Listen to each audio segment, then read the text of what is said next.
मेरे अजीज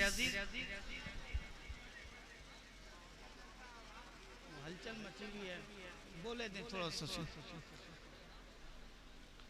अस्सलामु अलैकुम व रहमतुल्लाहि बरकातुहू। अब मुझे मैं एक सवाल कर रहा हूँ आपसे, फिर बाद में थोड़ी गुफ्तगू करूंगा, तकरीर मेरे बात सुनिएगा।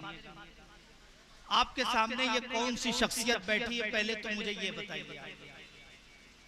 आप लोग सिराज मिल्लत के दीवाने हैं, इस खानकाह के परवाने हैं, इस खानकाह पे जान देने वाले, नईमुल हुदा के नाम पे अपना सब कुछ लुटाने वाले। लेकिन मैं ये देख रहा हूँ कि हजरत यहाँ पे बैठे हुए हैं और आप लोग के अंदर जो है निगाह कभी इधर है कभी उधर है। अरे अपने इस मरकज को छोड़कर इधर उधर जाओगे तो कुछ नहीं मिलेगा। जिस मरकज को पकड़ा है अगर पकड़े रहोगे तो तभी कामयाब। तो इसलिए मैं कह रहा हूँ इधर उधर जहन मत दौड़ाइए आप, बिल्कुल इनकी तरफ निगाह रखिए, इनकी तरफ दिल रखिए, इनकी तरफ फिक्र रखिए, इनकी तरफ जहन रखिए, इनकी तरफ अपना ध्यान रखिए, तो इंशाअल्लाह आपका काम हो ही जाएगा। जो भी बर्क लेकर आए होंगे, दिल में आप इरादे लाए होंगे, जो भी ख्वाहिशें लाए होंगे, हाजतें लाए होंगे, इंशाअल्लाह आप इस तरफ तवज्जो रखिए तो वो आपकी हाजत पूरी हो जाएगी। क्योंकि इनके अंदर खून सिराज मिल्लत का खून है, नूरुल हुदा का खून है। चलिए अब आ जाइए, नारा लगा। नारे तकबीर, नारे रिसालत, खतीबे आलमे आज़म इस्लाम हजरत अल्लामा सलमान अजहरी साहब किबला, हजरत अल्लामा मुफ्ती सलमान अजहरी साहब किबला। नारे तकबीर, नारे रिसालत, उर्से मुक़द्दस हजरत अल्लामा मुफ्ती सलमान अजहरी साहब किबला। नारे तकबीर, नारे रिसालत। तशरीफ रखें आप हजरात, बैठ जाएं, बैठे आप हजरात, बैठ जाए अपनी जगह,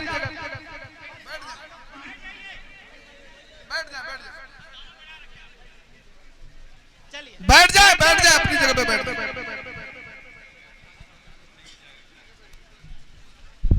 अब आप लोग बैठ जाइए,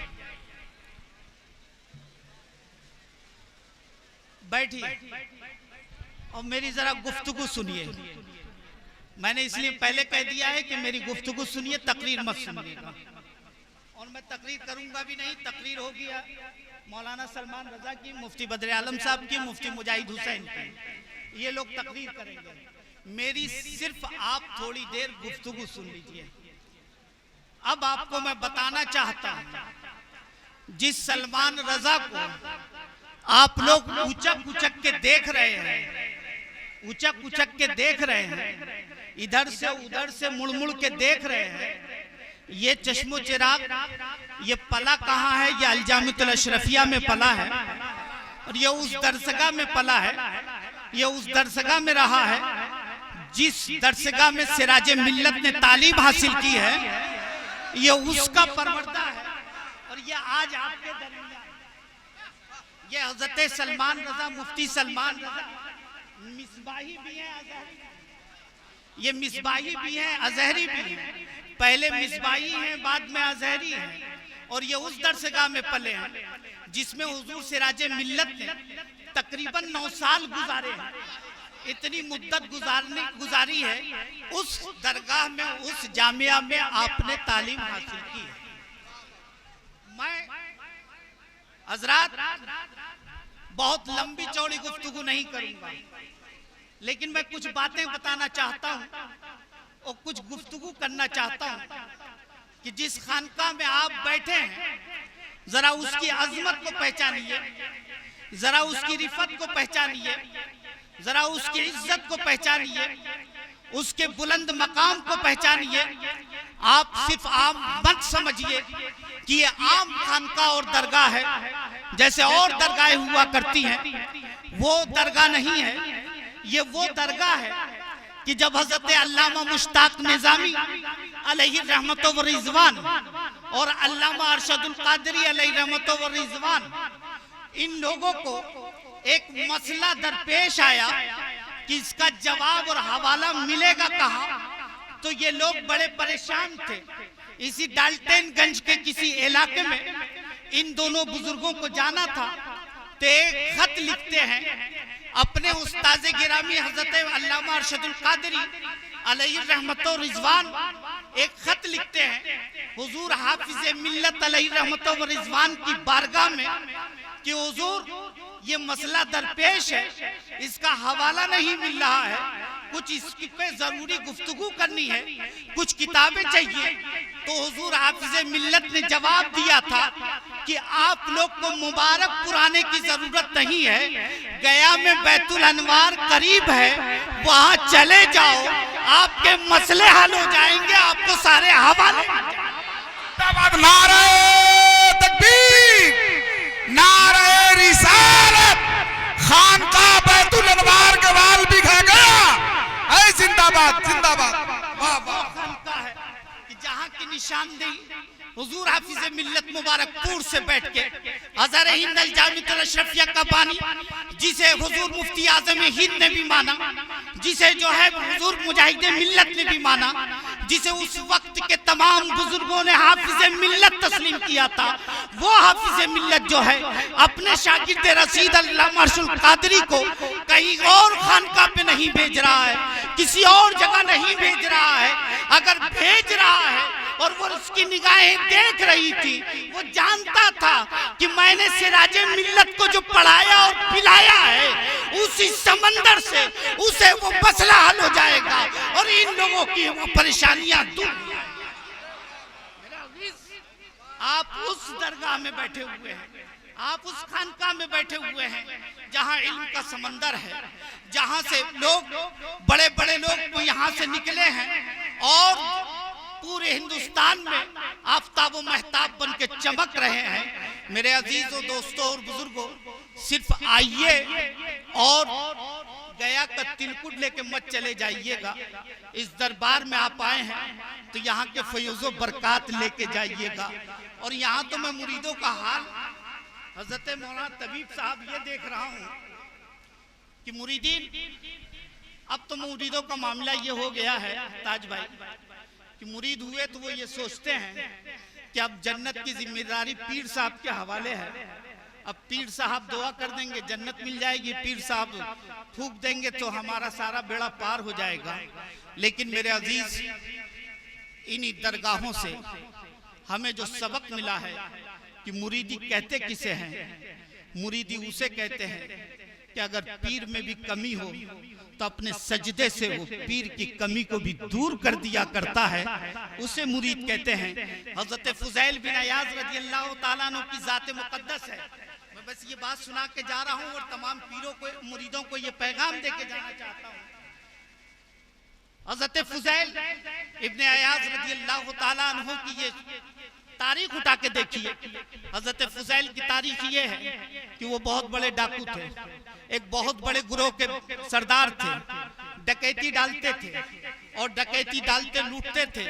वक्त गुजरता गया, एक रोज जंगल से गुजर रहे थे तो जंगल से गुजरते हुए एक बुजुर्ग को देखा, एक अल्लाह वाले को देखा, उसके करीब गए तो चंद लोग उनको घेरे हुए थे। कोई उनका हाथ चूम रहा था, कोई उनका पैर चूम रहा था, कोई उनसे दुआ करवा रहा था, कोई पानी फुकवा रहा था और कोई उनको नजराना भी दे रहा था। जब हजरत फुज़ैल ने ये देखा तो उन्होंने सोचा कि इससे अच्छा धंधा कुछ नहीं है, इससे अच्छा धंधा कुछ नहीं, क्योंकि पीरा मुरीदी और तावीज फूकना और ये पढ़ना और ये दे देना और किसी को फूक फाक के ठीक कर देना, बोले ये धंधा जो है इससे आसान धंधा कुछ है ही नहीं। बस अपना टोपी लगा ले और उसके बाद कहीं बैठ जाए, जो आता जाए फूकता जाए। अगर 80 ठीक नहीं होंगे तो 20 ठीक हो जाएंगे, सबको मरना है नहीं। तो मेरे अजीज दोस्तों और बुजुर्गों, यही सोच के, मैं अगर गलत कह रहा हूं तो बता दीजिएगा मुफ्ती सलमान साहब, कि भाई किसी के पास भी पहुंच जाए, अगर 100 मरीज पहुंच रहे हैं तो सबको मरना नहीं है। 80 को ठीक होना है, 20 ही मरेंगे। लेकिन जो 80-20 और ठीक हो गए वही पूरा काम कर जाते हैं कि उनसे बड़ा पीर कोई नहीं है। और हमारे वहाँ पहचान ही ये हो गई है कि पानी अगर पढ़ के दे दे तो तभी वो बड़ा पीर है। पानी पढ़ के फूक के दे दे तो बड़ा पीर मानते हैं, करामत वाले को पीर मानते हैं, जो हवा में उड़ जाए उसको पीर मानते हैं। लेकिन सच्चाई ये है कि सिराज मिल्लत की सबसे बड़ी करामत ये है कि उसका कदम कभी शरीयत के खिलाफ नहीं उठा है। इससे बड़ी करामत में और कुछ शरीयत के मुताबिक उसने दिया है। हजरत जुनैद बगदादी रज़ी अल्लाह ताला अन्हु की बारगाह में एक मुरीद आया और आने के बाद 40 दिन वहां रहा और 40 दिन के बाद बोरिया बिस्तरा लपेट के जाने लगा। हजरत जुनैद ने पूछा कि अरे आए क्यों थे? तो उसने कहा हुजूर घर से निकला था कि कोई पीर मिलेगा, उसकी करामत दिखूंगा तो मुरीद हो जाऊंगा। आपके बारे में सुना था मैंने, तो मैंने सोचा चलो देखता हूँ। 40 दिन हो गए मैंने कोई करामत नहीं देखी, इसलिए मैं अपने घर जा रहा हूँ। हजरत जुनैद बगदादी ने कहा था अरे नादान, तू करामत की बात कर रहा है, हवा में उड़ने को तू करामत समझता है? जरा ये बता कि इस 40 दिन में मेरा कोई कदम सुन्नत के खिलाफ उठा हो तो मुझे बता दे। उसने कहा हुजूर सुन्नत के खिलाफ कोई कदम आपका मैंने नहीं देखा है। तो हजरत जुनैद कहते हैं कि इससे बड़ी करामत कुछ हो ही नहीं सकती है जो सुन्नतों पे अमल करके अपनी जिंदगी को गुजार। सिराजे मिल्लत की जिंदगी आप देखिए, शाह नूरुल हुदा अली रहमत व रिजवान की जिंदगी देखिए, इन बुजुर्गों की जिंदगी देखिए, इनकी सुबह शाम देखिए, इनकी तन्हाइयाँ देखिए, इनकी महफिलें देखिए, इनका उठना बैठना देखिए, इनका सोना जागना देखिए, इनका खाना पीना देखिए। आपको ये लम्हा लम्हा जो है इनकी एक एक हरकत सुन्नते रसूल को याद दिलाती हुई नजर आएगी और रसूलुल्लाह की सुन्नत का पैगाम अता इनकी वो जिंदगी है। तो मैं अर्ज ये कर रहा था कि हजरत फुजैल ने सोचा कि इससे अच्छा धंधा कुछ नहीं है, तो उन्होंने भी क्या किया, दाढ़ी बढ़ा ली और जुब्बा पहन लिया, साफा बांध लिया और सोचे चलो यहाँ बैठ जाता हूँ। लेकिन बोले कि अगर मैं अपने इलाके में बैठूंगा तो मुझसे मुरीद कौन होगा, मुझसे दुआ कौन करवाएगा? सब मुझे जानते हैं कि बहुत बड़ा डाकू है। तो उन्होंने सोचा कि चलो मैं चलता हूँ दूसरे इलाके में। एक दूसरे इलाके में पहुंच गए और जंगल में बैठ गए। और जब जंगल में बैठ गए तो लोगों ने जब देखा कि एक बुजुर्ग हैं बैठे हुए हैं, लोग पूछने लगे। जब पहुंचने लगे तो कहने लगे कि हुजूर दुआ कर दीजिए, हुजूर ये पढ़ के फूक दीजिए, हजरत तावीज दे दीजिए, पानी पे दम कर दीजिए। मैंने पहले ही कहा है अगर 100 आएंगे तो जरूरी नहीं है कि सब के सब मरेंगे, 80 को तो ठीक होना ही होना है। तो वो कुछ ठीक हो गए, कुछ ठीक नहीं हुए। जो ठीक हो गए तो उन्होंने फैला दिया कि जंगल में बहुत बड़े बुजुर्ग आए हैं। लोग वहाँ आते गए, इकट्ठे होते गए, उनसे वो वाबस्ता होते गए और फिर उसके बाद उनसे मुरीद होने लगे। अब जब उनसे मुरीद होने लगे उन्होंने मुरीद करना भी शुरू कर दिया कि चलो मुरीद भी कर लेते हैं। लेकिन उन्हीं मुरीदों में चंद खास मुरीद भी पैदा हो गए थे। अब जब वो मुरीद हुए तो हजरत फुजैल ने कहा था कि नमाज कभी मत छोड़ना, झूठ कभी मत बोलना, गुनाह कभी मत करना, हर वक्त अल्लाह की याद करते रहना, सुन्नत पे तुम अमल करना। हजरत फुजैल ने पीर ने उनसे नसीहत की थी और उन्होंने उस पर ऐसा अमल किया, इतनी नमाजें पढ़ी, इतना अल्लाह का जिक्र किया, सुन्नत पे इस कदर उन्होंने अमल किया कि अल्लाह ने उन मुरीदों को वली बना दिया, अल्लाह ने उन मुरीदों को बुजुर्ग बना दिया, वो अल्लाह के वली हो गए।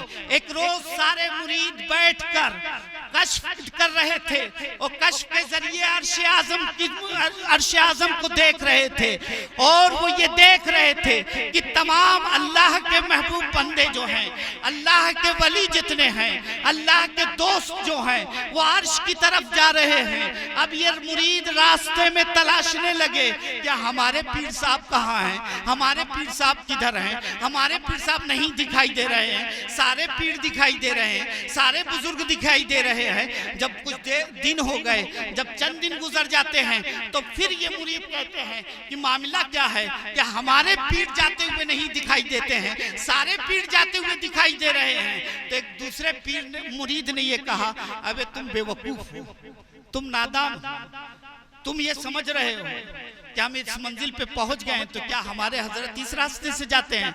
हमारे हजरत बहुत बुलंद मर्तबे पर हैं, वो मखसूस रास्ते से, खास रास्ते से जाते हैं। अभी वहां तक हमारी पहुंच नहीं हुई है। अब वो और इबादत में जुड़ जाते हैं, इबादत पे इबादत करते हैं। 6 महीने के बाद फिर कश्फ करते हैं, फिर देखते हैं कि सारे बुजुर्ग दिखाई दे रहे हैं, हमारा पीर नहीं दिखाई दे रहा है।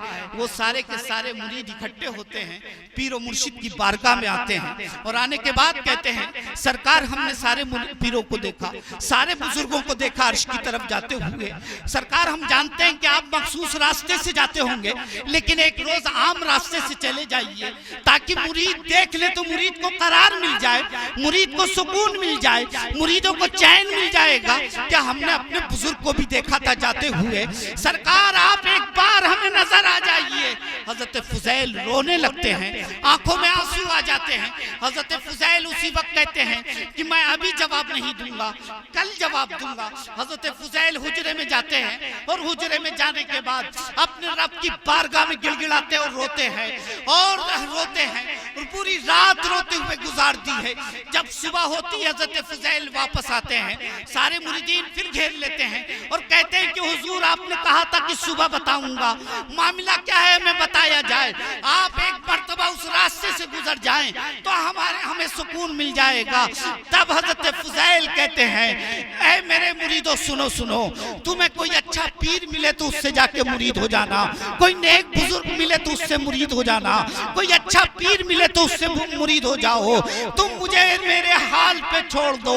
मैंने तो तुम्हें धोखा देने के लिए, मैं तो तुम्हें धोखा दे रहा था, सिर्फ अपना पेट पालने के लिए मैंने ये ढोंग रचा था। मैं सच्चा पीर नहीं हूँ, तुम जाओ किसी सच्चे पीर से मुरीद हो जाओ। उसी वक्त मुरीदों ने कहा था अगर हम और आप होते तो उसी वक्त पीर को छोड़ देते और रास्ता अपना ले लेते। पीर को न जाने कितनी गालियां देते, पीर को न जाने कितना बुरा भला कहते, पीर को न जाने किन किन अल्फाज से नवाजते, लेकिन उन मुरीदों ने अपने पीर को नहीं कुछ कहा, बल्कि मुरीद कहते हैं कि सरकार एक बात सुन लीजिए, मंजिलें परवरदिगार अता करता है, लेकिन उन मंजिलों पे पहुंचने का जरिया कोई और जात नहीं थी, वो आपकी जात है।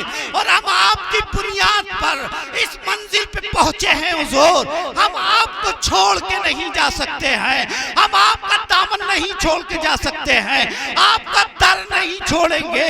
और ये कह के वो मुरीद मुसल्ला बिछाते हैं और अपने रब की बारगाह में सजदे करते हैं और गिड़गिड़ा के रो के कहते हैं परवरदिगारे आलम, तूने हमें उस मंजिल पे पहुंचाया है तो हमारे पीर को उस मंजिल पे पहुंचा दे जो हमारा तसव्वुर है, जो हमारा ख्याल है।